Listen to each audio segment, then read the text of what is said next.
바로 배설할게요. 자, 노폐물의 생성과 배설. 콩팥에 쌤 여기 없는데. 여기 없어요? 네, 잠깐 테스트. 떠가지고 여기를 내가 안 줬구나. 그냥 보세요. 좀 하는 게 나을 것 같아서 그래도. 콩팥에서 오줌을 만들어 요소와 같은 노폐물을 몸 바깥으로 내보내는 걸 배설이라고 하고, 노폐물 생성과 배설. 세포에서 생명활동에 필요한 에너지를 얻기 위해서 영양소 분해할 때 노폐물이 만들어지고요.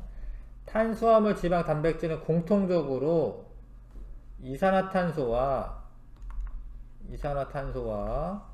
물이 만들어집니다. 여기 똑같이 있죠, 그렇죠? 근데 이산화탄소는 날숨을 통해 나가고, 물은 날숨으로도 나가고 오줌으로도 나가요. 예. 이산화탄소는 주로 기체 상태로 존재하기 때문에 폐를 통해 나가고, 물은 수증기로 나갈 때도 있고 오줌으로 나갈 때도 있습니다.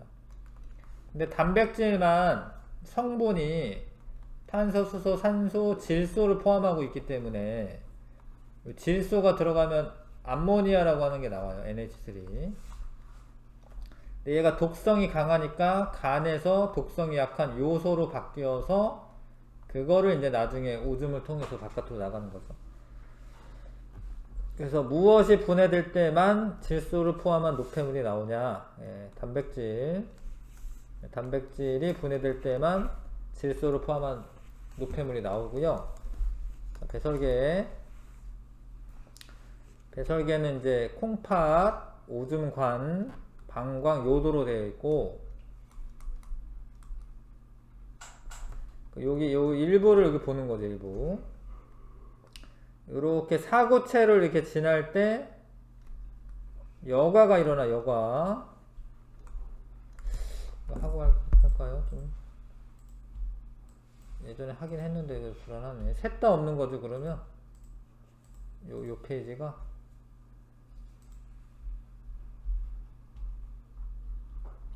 잠깐 테스트부터 있는 거죠.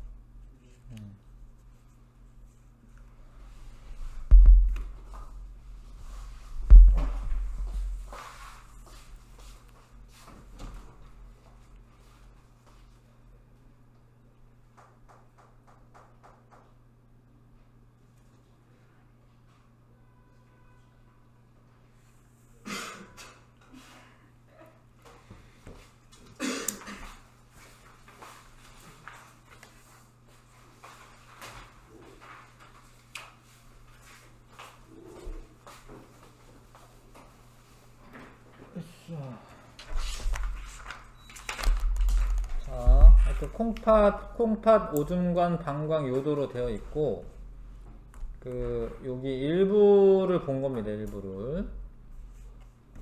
여기가 이제 이 방향을 좀 아셔야 되는데, 이렇게 들어오는 거예요. 피가 이렇게 혈액이 들어오는데, 요게 이제 콩팥 얘가 동맥이에요.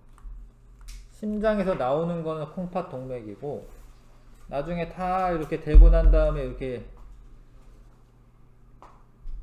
이제 이렇게 나오는 건데, 이쪽으로 피가, 이거는 콩팥 정맥입니다. 콩팥 정맥이 더 깨끗해요. 왜냐면 동맥으로 요소를 포함한 혈액이 들어와서 여기 막 왔다 갔다 하다가 이렇게 나오는데, 요소가 걸러져서 나가니까 콩팥 정맥이 더 깨끗한 거예요. 콩팥 동맥이 깨끗한 게 아니라. 자, 그래서 콩팥 겉질, 속질, 콩팥 깔때기 이렇게 세 부분으로 구분하는데, 콩팥이 좀 큰 그림이 어디 있을 거예요. 여기 요 페이지 27쪽 있나요? 27쪽? 27쪽에 보시면 혈액의 흐름이 일로 들어가니까 E가, 일단 요 이름 좀 쓸게요. E가 콩팥 동맥이에요. 동맥. F가 콩팥 정맥이고,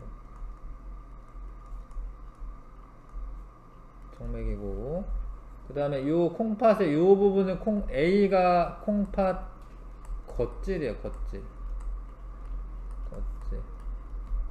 B는 콩팥 속질이고,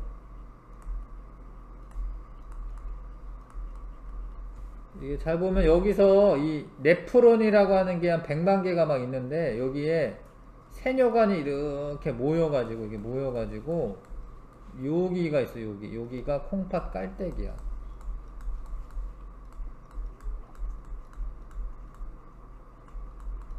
콩팥 깔때기에 모였다가 오줌관을 타고 뒤가 오줌관이에요. 오줌관을 타고 방광으로 가는 거죠. 방광으로 가는 겁니다. 이 구조가 이렇게 생겼고요. 콩팥 겉질과 속질로 나눌 수가 있는데 그러니까 여기 지금 콩팥 겉질, 속질, 콩팥 깔때기 뭔지 아시겠죠? 겉질, 속질, 콩팥 깔때기. 그 다음에 콩팥 겉질과 속질에는 네프론이라고 하는 게 있는데 네프론은 신단위라고도 하고 이거 네프론 쓰면 되고 네프론은 뭘로 되어 있냐면 밑에 있죠. 사구체, 보몬주머니, 세뇨관 이렇게 세 부분으로 나누는데 사구체에서 이렇게 혈액이 돌면서 압력이 세져 가지고요 입자가 작은 알갱이들이 나옵니다. 그걸 여과라고 해요. 여과된 원액을 이렇게 세뇨관을 타고 이동해. 이게 세뇨관이야. 이게 세뇨관. 이게 세뇨관이고 세뇨관을 타고 이동하는데 이걸 받아내는 부분이 있어. 받아내는 부분은 사구체를 둘러싸고 있는 부분은 보몬주머니라고 합니다. 일단 구조는 이렇게 되어 있어요. 구조는 이따 다시 좀 설명하고 콩팥 깔때기는 네프론에서 만들어진 오줌이 콩팥 깔때기에 모인 다음에 오줌관을 통해 방광으로 이동한다. 콩팥과 방광을 연결하는 관은 오줌관이고 방광, 콩팥에서 만들어진 오줌이 모아두는 곳, 요도 방광에 모인 오줌이 몸 바깥으로 나가는 통로이다.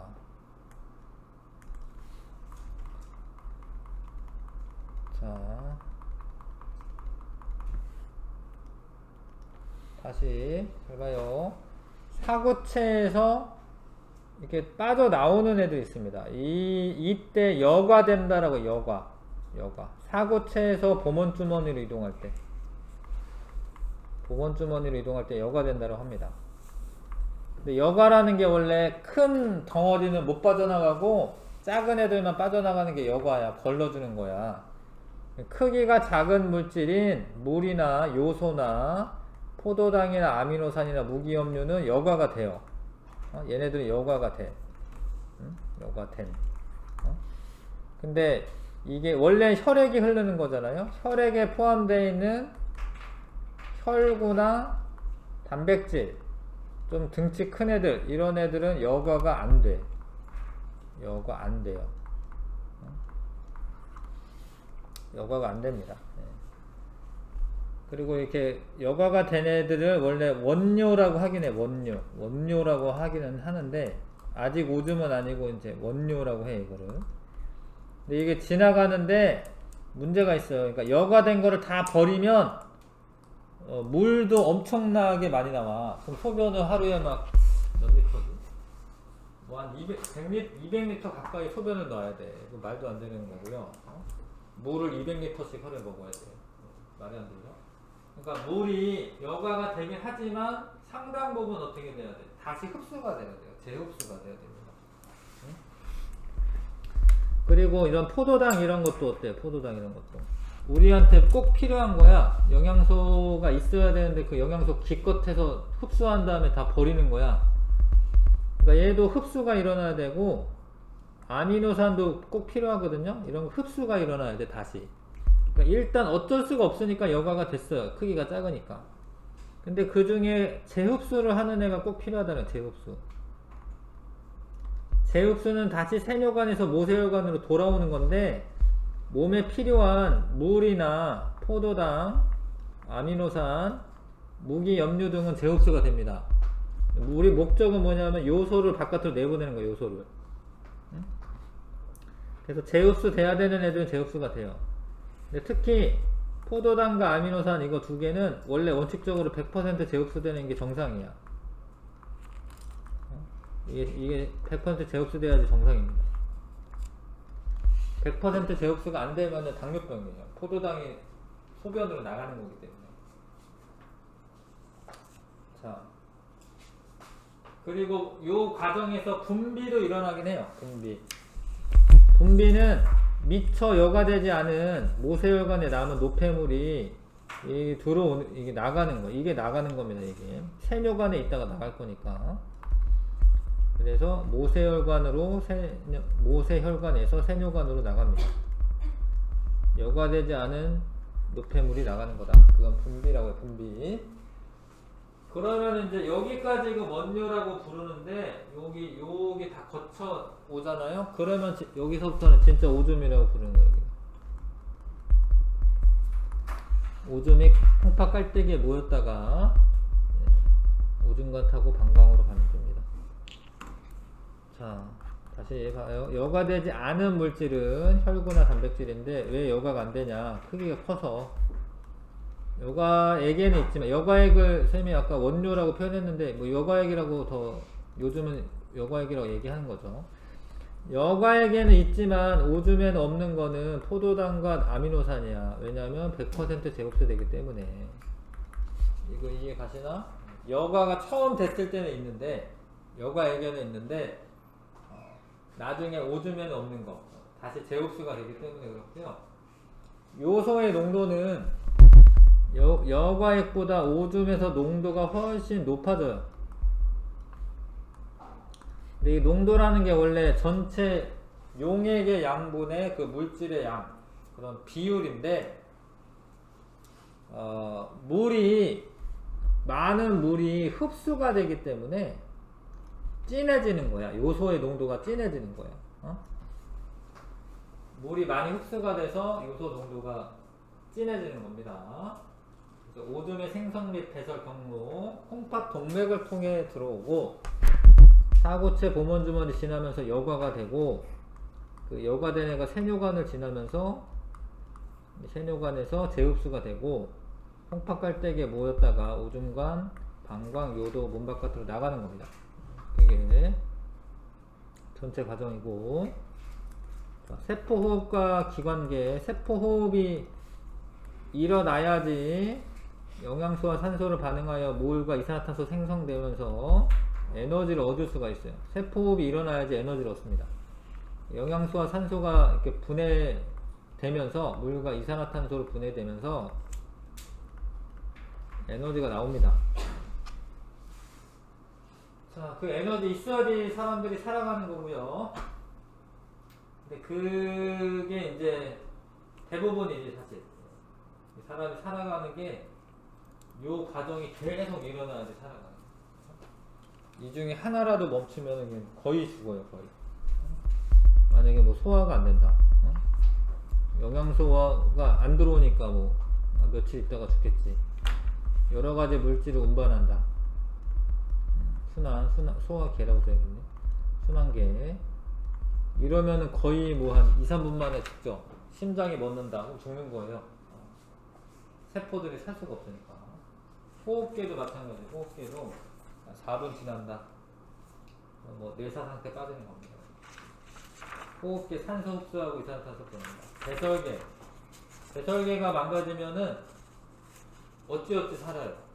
혈액 투석을 받거나 이렇게 어찌어찌 살아요. 엄청 아프지 근데. 그래서 요게 하나라도 안 아픈 게 다행인 거고, 요런 게 유기적이다라는 거는 되게 밀접하게 관련이 크게 작용을 하고요. 조직세포에서 세포호흡을 하면 에너지를 얻게 되겠죠. 자, 잠깐 테스트 좀 스스로 해볼까요? 네, 1번부터 10번까지 해보시고요.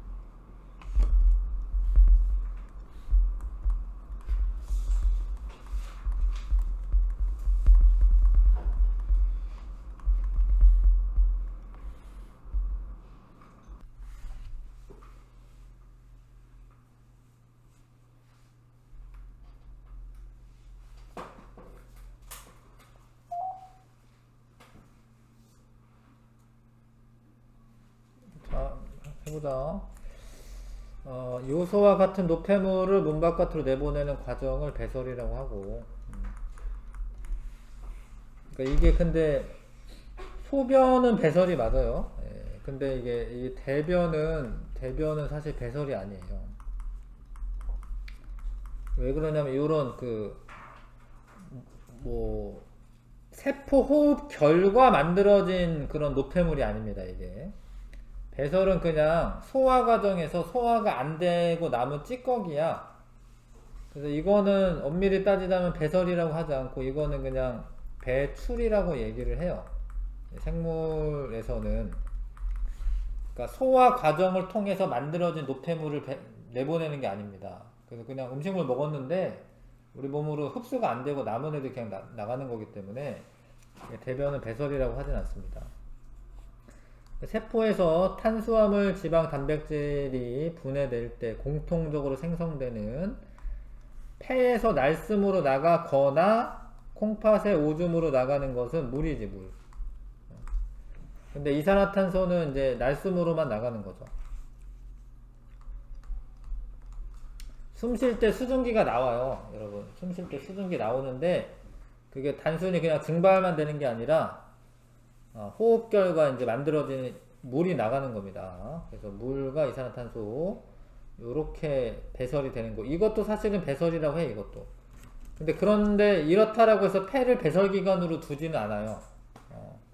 그러니까 요것도 배설이긴 해. 이거 배설인데 폐가 배설기관이 되는 건 아니야. 세포에서 무엇이 분해될 때만 생성되는 암모니아는 단백질이죠, 단백질. 자, 무엇에서 간에서 독성이 약한 요소로 바뀐 후 콩팥에서 오줌으로 나가는 거고, 콩팥은 콩팥 겉질, 속질, 그 다음에 콩팥 깔때기, 이렇게 세 부분으로 구분이 되며 콩팥 겉질과 속질에 오줌을 만드는 단위인 네프론이라고 하는 게 네프론. 네프론은 이제 이거 세 개 합쳐서예요. 사구체랑 보문 주머니랑 세뇨관을 합쳐가지고 네프론이라고 하는 거예요. 근데 그런 게 콩팥 하나에 100만 개씩 있어요. 100만 개씩. 그래서 쉬지 않고 이걸 계속 걸러주고 있습니다. 네프론은 그래서 이거 쓰면 되네요. 사구체, 보문 주머니, 그 다음에 세뇨관. 그래서 크기가 작은 물질은 A에서 B로 여과가 되고요. 몸에 필요한 물질이 여기 잘 보면 여기 이렇게 가다 보면 굵은 애가 지금 세뇨관이죠. C에서 모세혈관으로, C에서 D로 재흡수가 되는 거고요. 그 다음에 자, A에서 이동하지 않는 물질, 여과에서 이동하지 않는 물질은 혈구랑 단백질. 이건 되게 덩치가 큰 애들입니다. 혈구와 단백질은. A 과정이 일어난 후 B에서 전부 이동하는 물질. 재흡수인데 전부 되는 거는 포도당과 아미노산이에요.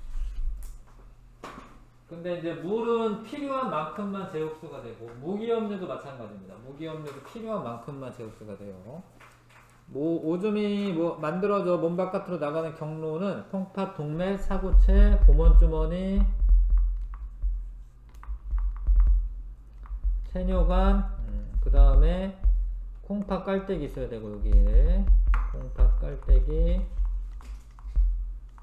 우중관, 방광, 요도, 몸팍. 세포 호흡에서 세포에서 영양소가 산소와 반응하여 이산화탄소와 물로 분해하면서 에너지를 얻는 과정이 세포 호흡입니다. 잠깐 쉬었다가 문제 풀어볼게요.